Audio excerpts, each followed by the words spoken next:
हाय दोस्तों, नमस्ते, प्रणाम। कैसे हो? राधे राधे।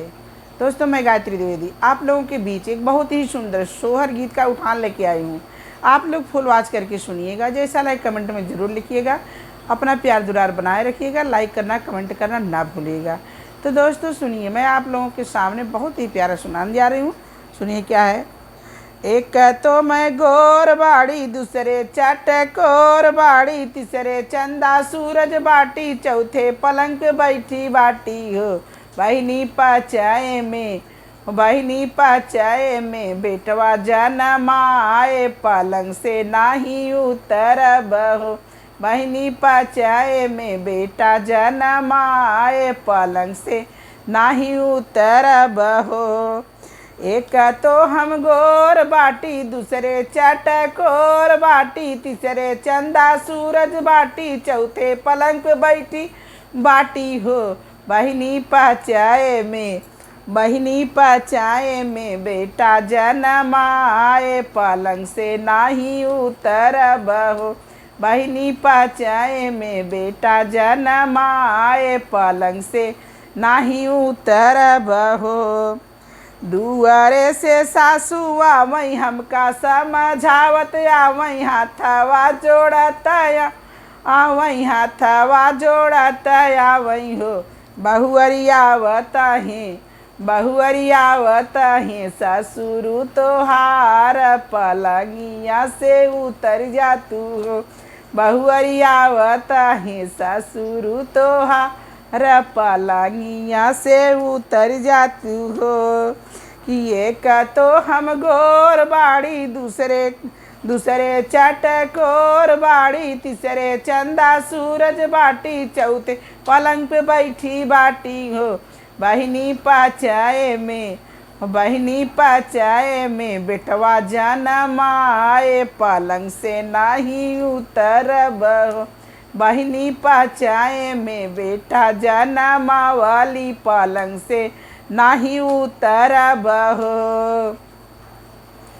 अरे ओ बारी से जेठनिया वही, हमका समझावत आवई, हाथवा जोड़त आवई, गोड़वा गिरत आवई हो। छोटी आवत ही जेठऊ तोहार, पलंगिया से उतर जा तू हो।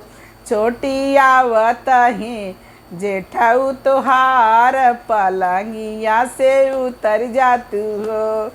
एक तो हम गोर बाड़ी, दूसरे चटकोर बाड़ी, तीसरे चंदा सूरज बाड़ी, चौथे पलंग पे बैठी बाटी हो। बहिनी पचाए में, होरनिया पचाए में, बेटा जनमावली, पलंग से नाही उतरब हो। बहिनी पचाए में, बेटा जनमावली, पलंग से नाही उतरब हो। कि ससुरे से ननदिया वही, हाथवा जोड़त आवई, गोड़वा गिरत आवई, हमके समझावत आवई हो। भौजी आवत हैं, भौजी आवत हैं, नंदोई तोहार, पलंग यहाँ से उतर जा तू हो। भौजी आवत हैं, नंदोई तोहार, पलंगिया से उतर जा तू हो। एक तो मैं गोर बाड़ी, दूसरे चटकोर बाड़ी, तीसरे चंदा सूरज बाड़ी, चौथे पलंग पे बैठी बाटी हो। बहिनी पचाए में, बहिनी पचाए में, बेटा जनमावली, पलंग से नाही उतरब हो। बहिनी पचाए में, बेटा जनमावली, पलंग से नाही उतरब हो। कि गौआ में से गोतनिया वही, हाथवा जोड़त आवई, गोड़वा गिरत आवई, हमके समझावत आवई हो। दुल्हन उतर जा तू, दुल्हन आवत हैं, गाँव के प्रधान, तू पलंग से उतर जा तू हो। दुल्हन आवत हैं, गाँव के प्रधान, पलंग यहाँ से उतर जा तू हो।